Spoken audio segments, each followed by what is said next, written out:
Jake Martinez wiped sweat from his forehead as he looked up at the massive stone buildings of the Galactic Military Academy. The towering structures reached toward the purple sky of planet Xerion 7, making him feel very small. He had been at the academy for 6 months now, but the sight still amazed him. Students from dozens of different alien worlds walked between the buildings, their strange forms and colors creating a living rainbow of species. The human cadet adjusted his heavy backpack and walked toward the training grounds. Today was the big survival exercise, something all second-year students had to complete. Jake was nervous but excited.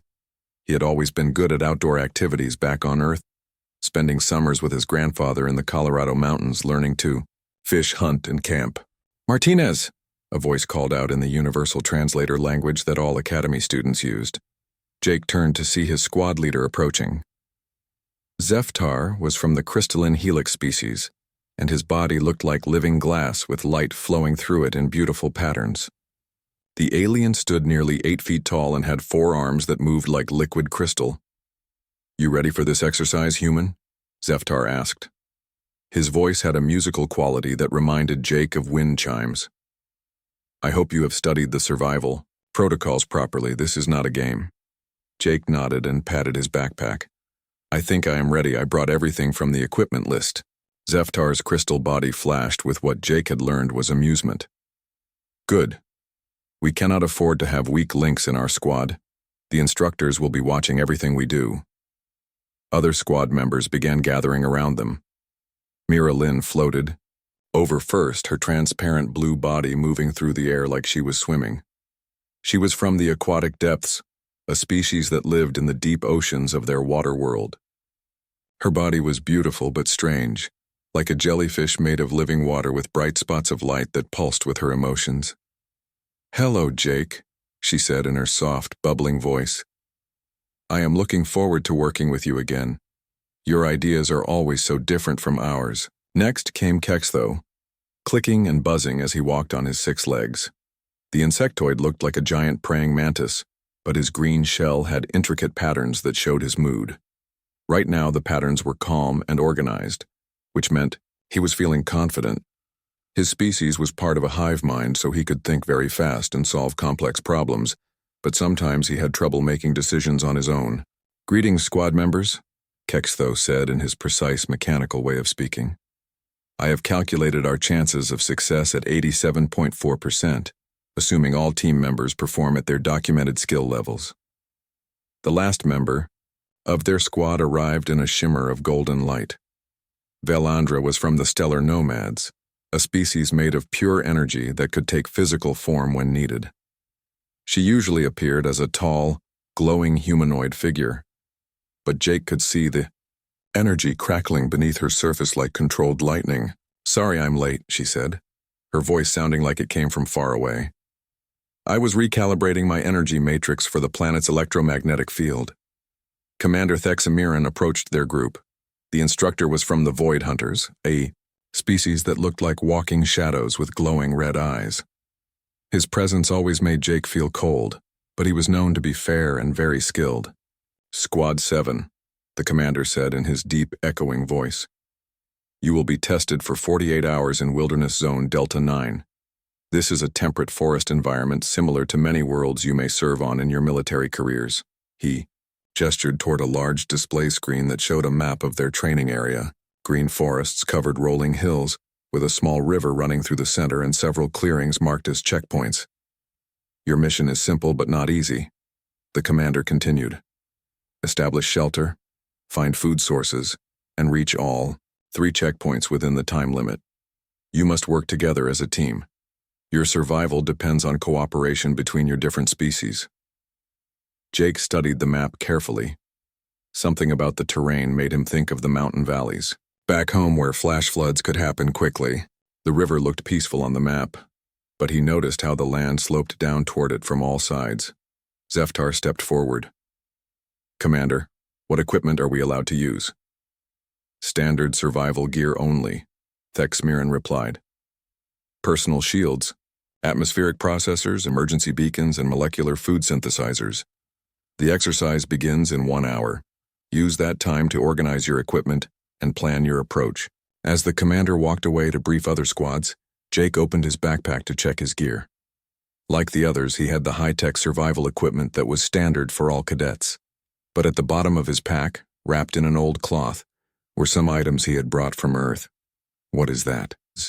Miralyn asked, her light patterns showing curiosity as she floated closer.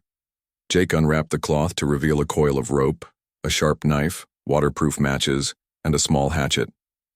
"Just some backup equipment," he said quietly. "Kex those shell." Patterns shifted to show confusion.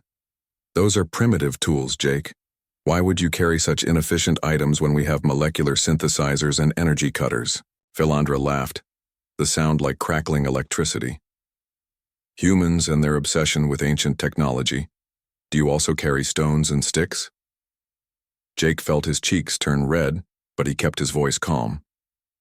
"My grandfather always taught me to have backups for my backups. Sometimes simple tools work when complicated ones do not." Zeftar's crystal body flashed with what Jake recognized as dismissal. "The Academy's equipment is tested and reliable, Martinez. We are not primitive cave dwellers. Put those things away before someone sees them and thinks we are not prepared." Jake wrapped the tools back up and put them in his pack, but he did not remove them. Something in his gut told him they might be needed. The squad spent the next hour planning their approach. Zeftar, as squad leader, assigned roles based on each member's abilities. Miralyn would handle water-related tasks, Kextho would manage logistics and planning, Velandra would provide power for their equipment and serve as a scout. Jake was assigned to general support duties. As they prepared to enter the training zone, Jake looked up at the sky. Dark clouds were forming on the horizon, and the wind was starting to pick up. His grandfather had taught him to read weather signs, and what he saw made him worried. "Maybe we should consider moving to higher ground for our first camp," Jake suggested. Zeftar checked his atmospheric processor. "The weather prediction system shows clear skies for the next 36 hours, Martinez. We will follow the planned route along the river where water access is easy." Jake wanted to argue, but he was not the squad leader. He shouldered his pack and followed the others into the forest, hoping his worried feelings were wrong. The first day of the exercise went well for Squad 7. They found the first checkpoint easily and set up camp near the river just as Zeftar had planned. The crystalline squad leader was pleased with their progress, and even Kextho's calculations showed they were ahead of schedule. Jake helped gather materials for their shelter while Miralyn tested the water quality with her sensors. Velandra used her energy abilities to power their equipment, and everything seemed to be working perfectly. The molecular food synthesizers produced their evening meal without any problems, and their personal shields kept them comfortable as the temperature dropped, but Jake could not shake his worried feeling. The clouds he had seen earlier were getting darker and thicker. The wind was changing direction every few minutes, and he could smell moisture in the air. His grandfather had always said that animals could sense weather changes before machines could detect them, and Jake felt that same instinct now. "The atmospheric readings are still showing clear weather," Zeftar announced as they settled in for the night. His crystal body glowed softly in the darkness, providing light for the group. "We should reach the second checkpoint by midday tomorrow." Jake looked up at the sky one more time before entering their shelter. Stars were barely visible through the thick cloud cover.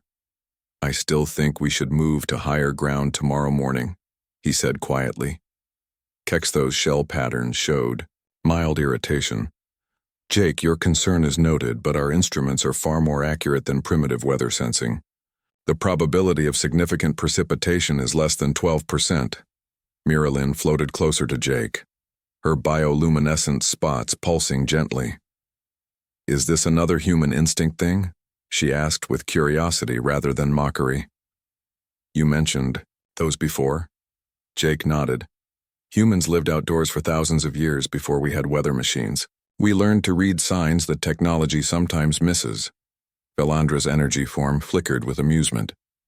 "That is interesting from a historical perspective, but we have evolved beyond such primitive methods. Our equipment can detect atmospheric changes at the molecular level." The squad settled down to rest, taking turns on watch duty as required by Academy protocols. Jake volunteered for the pre-dawn watch, hoping he might see some sign that would convince the others to change their plans. He was glad he did. Around 4 in the morning, Jake felt the first drops of rain hit his face. Within minutes, what started as a light drizzle became a steady rainfall. By the time his watch ended and he woke the others, water was running in small streams down the hillsides around their camp. "This is unexpected," Zeftar said, checking his atmospheric processor. The device was showing error messages and giving conflicting readings. The system must be malfunctioning. Kextho emerged from the shelter, his shell patterns showing confusion and distress. "My calculations were based on accurate data. This should not be happening." The rain continued to get heavier. What had been small streams were now rushing torrents of water flowing down toward the river. Jake watched the water level rising and felt his stomach drop with fear. "We need to move to higher ground right now," he said urgently. But before anyone could respond, bright flashes filled the sky. Not lightning, but something else entirely. Vilandra suddenly cried out in pain, her energy form becoming unstable and flickering wildly. "Solar storm?" she gasped. "Massive electromagnetic interference." The effects were immediate and devastating. Zeftar's crystal body began developing cracks as the electromagnetic waves disrupted his biological systems. The personal shields around all of them started flickering and failing. Worst of all, their equipment began shutting down one by one. The molecular food synthesizers went dead first, followed by the atmospheric processors. Their emergency beacons, their lifeline to rescue if something went wrong, fell silent. Even their basic communication devices stopped working. Kextho stood frozen in place, his shell patterns cycling rapidly through different colors. Without the constant connection to his hive mind, which relied on quantum communication systems, he was struggling to think clearly. The electromagnetic storm had cut him off from the collective intelligence that his species depended on. Miralyn tried to stay calm, but Jake could see her bioluminescent spots pulsing faster with stress. "How long will this storm last?" she asked. Velandra's form was barely holding together. She looked like a person made of static electricity, constantly shifting and sparking. "Could be hours or days," she said weakly. "I cannot maintain physical form much longer in this interference." The rain was now coming down in sheets, and the river had risen several feet in just the past hour. Water was beginning to flow around their campsite, and Jake realized they were about to be trapped on a small island that was getting smaller by the minute. "We have to abandon the camp," Jake said firmly. "The water is rising too fast." Zeftar tried to access his equipment again, but nothing would respond. The crystal patterns in his body were chaotic now, and some of the cracks were getting deeper. "Without our emergency beacons, no one will know where we are," he said, his musical voice sounding strained. Jake looked around at his squad mates. Zeftar was physically deteriorating from the electromagnetic interference. Kextho was paralyzed by indecision without his hive mind connection. Miralyn was panicking as the floodwater became too violent and unpredictable for her swimming abilities. Vilandra was barely able to maintain her physical form. All of their advanced alien technology had failed them completely. Jake made a decision that surprised even himself. He opened his backpack and pulled out the cloth bundle containing his primitive tools. The rope, knife, matches, and hatchet looked very small and simple compared to the high-tech equipment that now lay useless around their camp. "What are you doing?" Zeftar asked. Jake stood up and looked around at the rising water and the debris flowing past their position. Fallen trees, branches, and other materials were being carried by the flood. His mind began working on an idea that his grandfather would have understood immediately. "I am going to build us a raft," Jake said simply. Kextho's shell patterns showed disbelief. "A raft? That is impossible. The weight distribution alone would never work with our different species requirements." "Jake," Miralyn said gently, "I appreciate the thought, but we need a real solution. Can we try to repair the equipment?" Vilandra flickered weakly. "The electromagnetic storm will continue for hours. Our technology will not work until it passes." Jake was already moving, wading through the ankle-deep water to examine a large fallen tree that had washed up near their camp. The wood was solid and buoyant. He tested its weight and stability with the practiced eye of someone who had spent years learning outdoor skills. "Listen to me," he said, turning back to face his squad mates. "I know this seems crazy, but sometimes the old ways work when the new ways fail. My grandfather taught me how to build rafts and read water currents. I have done this before." The water around their feet was getting deeper. They had maybe 30 minutes before their current position would be completely underwater. Zeftar looked at his broken equipment, then at Jake's simple tools, then at the rising floodwater. For the first time since Jake had known him, the crystalline alien looked uncertain. "Show us what you need us to do," Zeftar said quietly. Jake moved quickly through the rising water, his eyes scanning the debris that the flood had brought to their area. Years of camping with his grandfather had taught him to see opportunity where others saw only problems. The fallen trees, broken branches, and scattered materials could become their salvation if he used them correctly. "Kextho, I need you to help me measure these logs," Jake called out, pulling his rope from his pack. "Can you calculate which ones will support our combined weight?" The insectoid was still struggling without his hive mind connection, but having a specific task seemed to help him focus. His shell patterns slowly shifted from chaotic swirls to more organized lines as he began examining the wooden debris with his precise analytical mind.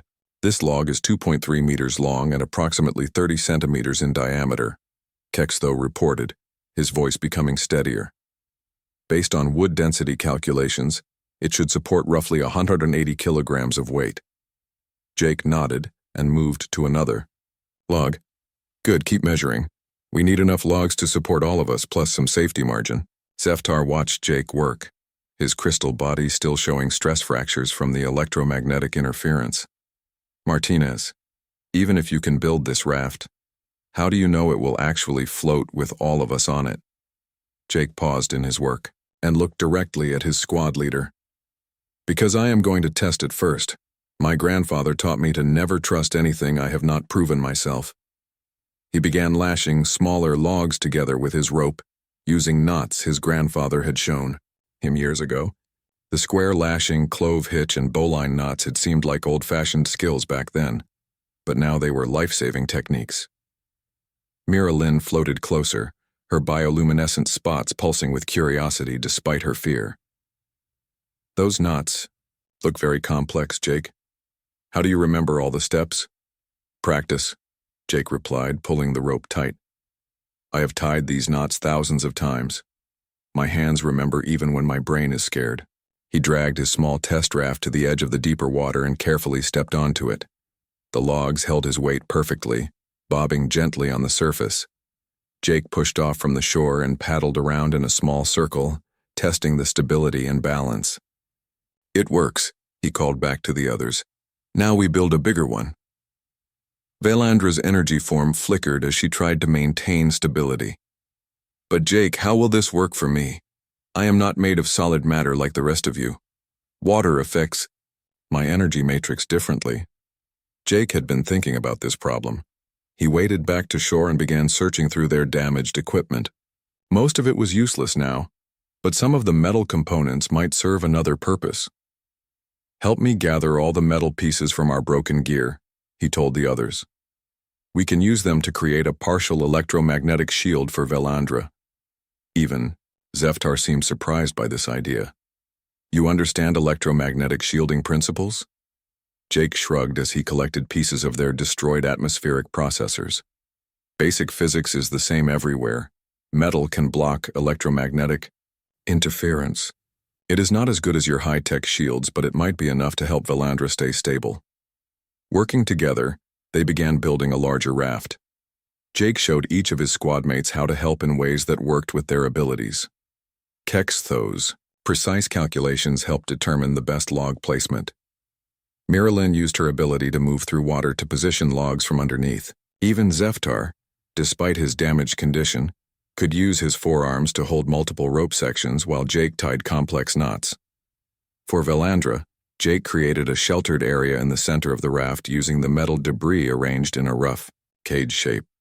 It was not perfect, but when she moved inside it, her energy form became noticeably more stable.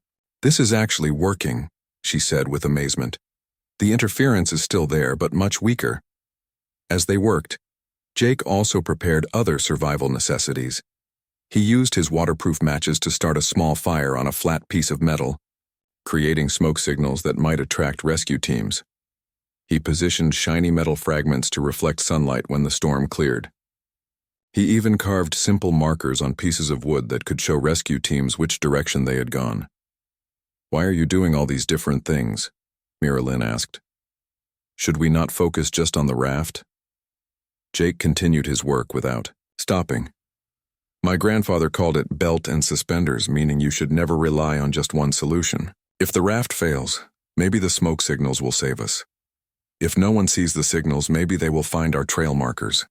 The water was now waist-deep around their original campsite, and still rising. Jake could see that they had maybe 15 minutes before they would be forced to abandon their position whether the raft was ready or not. "Almost done," he called out, testing the final lashings. The raft was larger now, easily big enough for all of them, with special areas designed for each species' needs. For Zeftar, Jake had created a stable platform with soft materials to cushion his cracking crystal structure. For Miralyn, he positioned her where she could help guide their movement through the water while staying safe from the violent currents. Kex, though, had a secure area where he could hold on to the raft without needing to make split-second balance decisions. Philandra's electromagnetic shelter was in the center, where it would be most protected. "Everyone get on slowly and carefully," Jake instructed. "Move to your assigned positions and stay low." One by one, his squad mates climbed onto the raft. Jake had calculated the weight distribution perfectly. The raft settled deeper into the water but remained stable and buoyant. Zeftar's musical voice was filled with something Jake had never heard from him before: respect. "Martinez, I owe you an apology. When you suggested moving to higher ground, yesterday I should have listened." Jake was busy checking their supplies and making final preparations. "We can talk about that later. Right now we need to focus on staying alive and getting rescued." The current was getting stronger and debris was flowing past them more quickly now. Jake used a long branch as a steering paddle and began guiding them away from the most dangerous obstacles. "Where are we going?" Kex, though, asked, his shell patterns showing nervous but organized thoughts. Jake pointed downstream toward a distant hill that was still above the flood level. "We follow the current but stay in control. Fighting. The water will just tire us out and break the raft. We work with the flood, not against it." As they pushed off from their flooded campsite, Jake felt the weight of responsibility for his squadmates' lives. But he also felt something else: confidence. This was exactly the kind of situation his grandfather had prepared him for, even though it was happening on an alien world with alien friends. The raft moved smoothly into the main current, and Jake began the most important test of his life, guiding 4 alien beings to safety, using nothing but rope, wood, and the survival skills of his human ancestors. The raft moved into the rushing floodwater with surprising smoothness. Jake gripped his makeshift paddle tightly and felt the current grab hold of their small craft. The water was moving fast, carrying them downstream toward unknown dangers, but also toward possible rescue. "Stay low and hold on," Jake called out over the sound of rushing water. "Do not try to help steer unless I ask you to. Too many people controlling the raft will make us flip over." Zeftar lay flat on his cushioned platform, his crystal body still showing stress fractures but no longer getting worse. The stable base Jake had built was protecting him from the vibrations that had been making his condition worse. "How do you know which way to go?" he asked. Jake pointed with his paddle toward different parts of the river ahead of them. "See how the water changes color? Dark water is deep and safe to travel through. Light brown water means there are rocks or fallen trees underneath. We stay in the dark water when we can." Miralyn was positioned at the front of the raft, where she could see into the water ahead. Despite being an aquatic species, she had never dealt with wild flood currents like this. "Jake, there is something large moving under the water to our left," she reported. "Probably a big log or piece of debris," Jake replied, steering them away from that area. "Good spotting, Miralyn. Keep watching and tell me about anything you see." Having a specific job to do seemed to help the aquatic alien focus instead of panicking. Her bioluminescent spots settled into a steady, calm pattern as she became their forward scout. Behind them, Kextho was using his analytical mind to track their progress and calculate their position. Without his hive mind connection, he could not process information as quickly as usual, but Jake's clear, simple task assignments were helping him contribute effectively. Based on the current speed and our direction, we should reach the area of the second checkpoint in approximately 47 minutes, Kextho reported. That is good thinking, Jake said. Keep tracking our position. If we see any rescue teams, we need to know exactly where we are. Velandra huddled in her electromagnetic shelter at the center of the raft. The metal cage Jake had built was crude, but effective. Her energy form was stable enough now that she could help with small tasks. Jake, I can use my energy to make light signals if we see anyone, she offered. The raft hit a patch of rougher water, and everyone tensed as it rocked. From side to side, Jake leaned hard on his paddle, steering them around a partially submerged tree. The raft scraped against some branches but held together. The rope is holding well, Zeftar observed, his musical voice carrying a note of amazement. How did you know it would be strong enough? Jake wiped spray from his face and kept steering. I tested it first, remember? Also, my grandfather taught me to always use more rope than you think you need. Better to be too strong than too weak. They had been on the water for about 30 minutes when disaster nearly struck. A massive tree trunk, as big around as their entire raft, came floating toward them with the current. There was no way to paddle around it in time. Everyone hold on! Jake shouted. Instead of fighting the collision, Jake did something that seemed crazy to his alien friends. He steered directly toward the tree trunk, timing their approach carefully. At the last second, he used the tree's own momentum to push them sideways, like a river guide using hydraulics to change direction. The maneuver worked perfectly. They spun around the tree trunk and continued downstream, shaken but unharmed. How?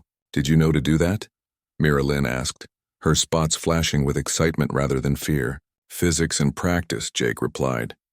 Sometimes you have to work with dangerous things instead of fighting them. The tree had more power than us, so I used its power to help us instead of hurt us. Kextho's shell patterns showed deep thought. That is a very different approach from what my species would calculate. We would have tried to find the optimal angle to deflect the collision. Both ways can work, Jake said diplomatically. But when you do not have time to calculate, sometimes you have to trust your instincts. They continued downstream with Jake, reading the water and steering around obstacles while his squadmates handled their assigned tasks.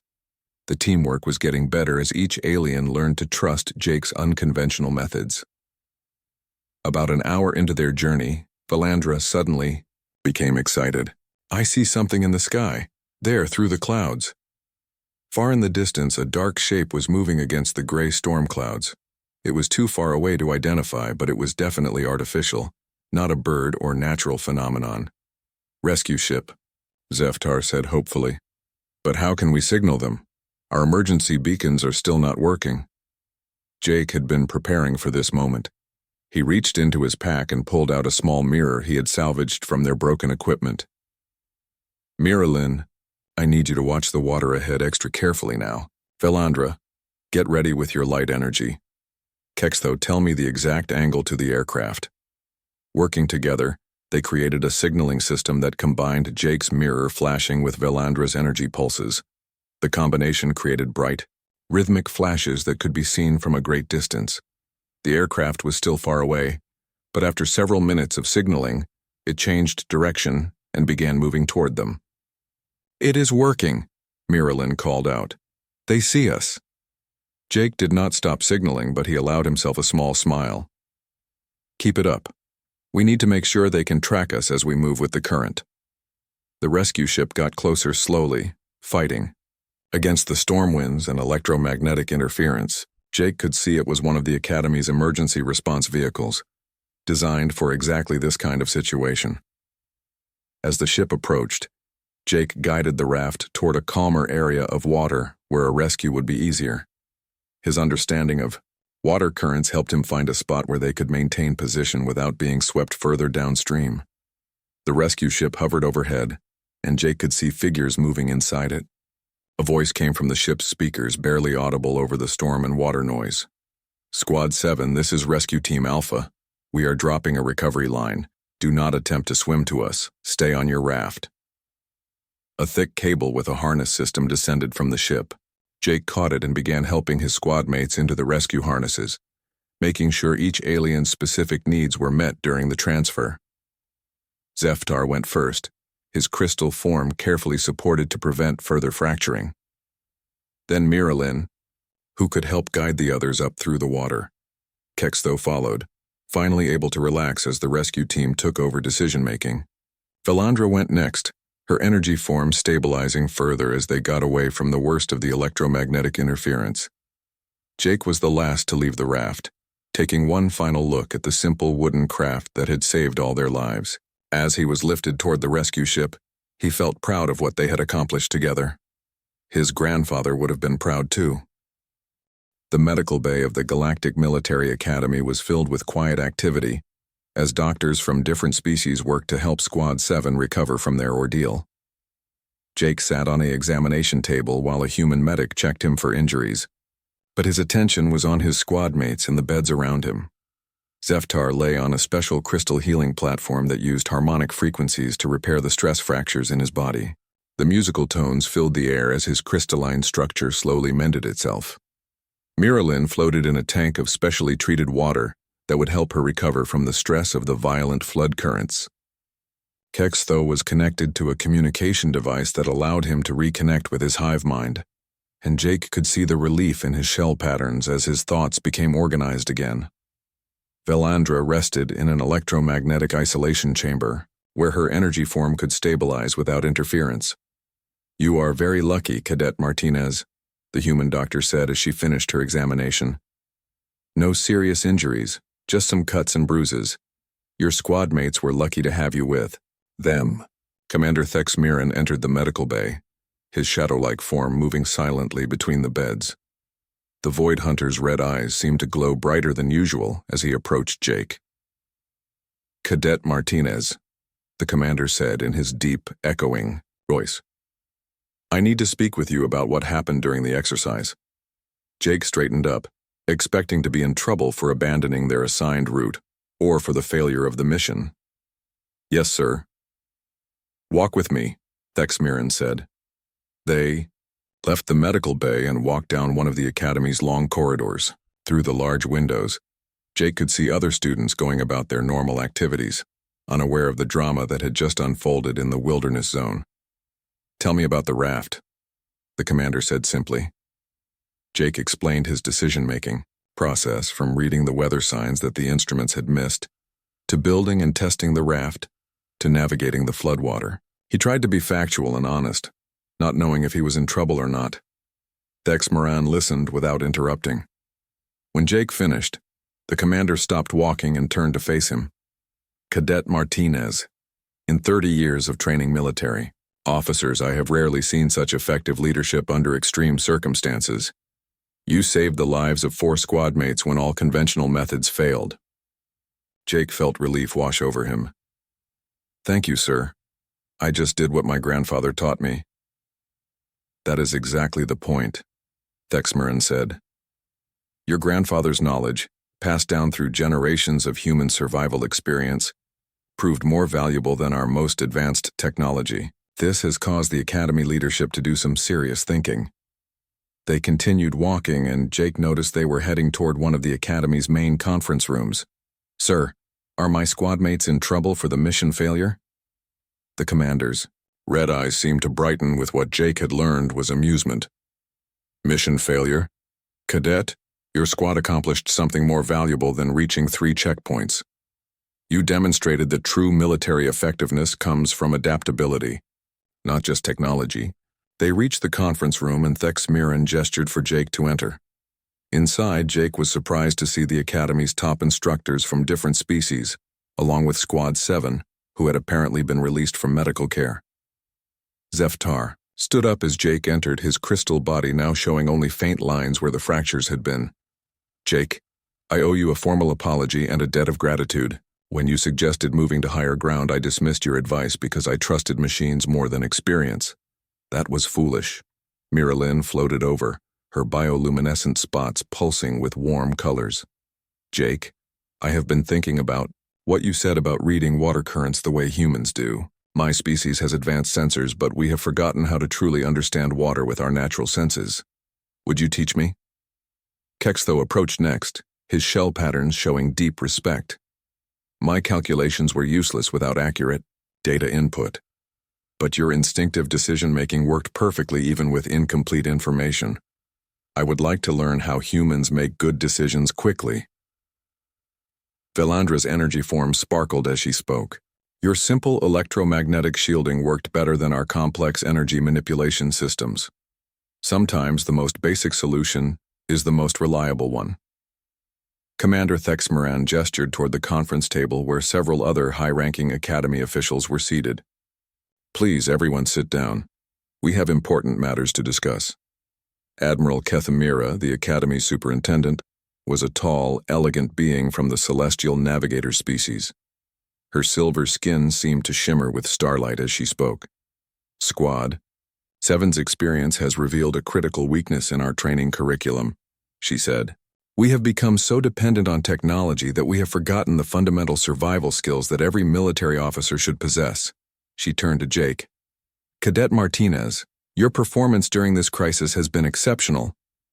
But more importantly, it has shown us something we were missing. Jake listened carefully as the Admiral explained the Academy's decision. Starting immediately, human survival techniques would be integrated into the standard curriculum for all species. Every cadet would learn basic skills like knot tying, fire making, navigation without instruments, and reading natural weather signs. But sir, Jake said, these techniques were developed for Earth environments. Will they work for other species, on other worlds? Admiral Kethamira's starlight skin brightened. That is exactly why we need you to help develop this program. Human adaptability principles can be modified for different species and environments. You will work with instructors from each species to create training that combines human practical skills with alien abilities. Over the following weeks, Jake found himself in a completely new role at the Academy. Instead of just being another cadet, he became a special instructor, teaching survival skills to mixed groups of alien students. His first class was memorable. 30 cadets from 15 different species gathered in a practice area, all looking skeptical about learning primitive human techniques. Why do we need to learn to tie knots when we have molecular binders?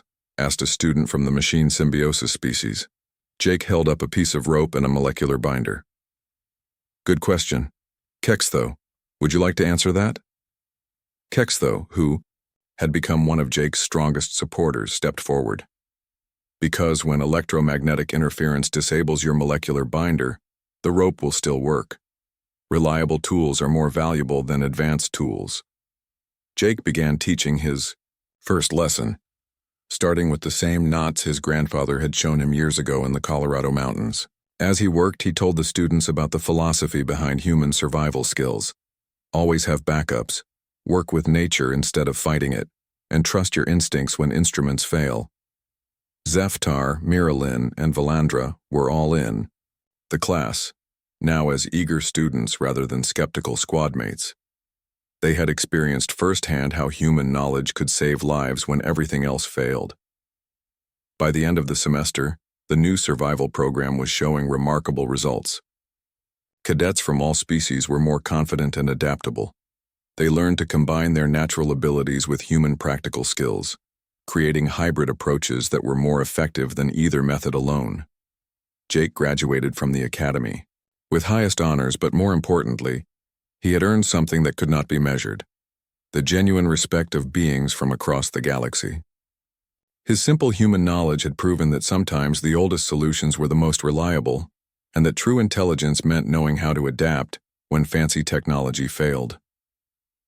On graduation day, as Jake stood with his squad mates wearing their new officer uniforms, he thought about his grandfather and the camping trips that had seemed so ordinary at the time.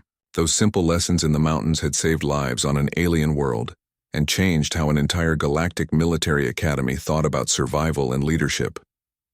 The greatest technology, Jake had learned, was not always the most advanced. Sometimes, It was just the wisdom to be prepared, to stay calm under pressure, and to remember that the best solutions were often the simplest ones.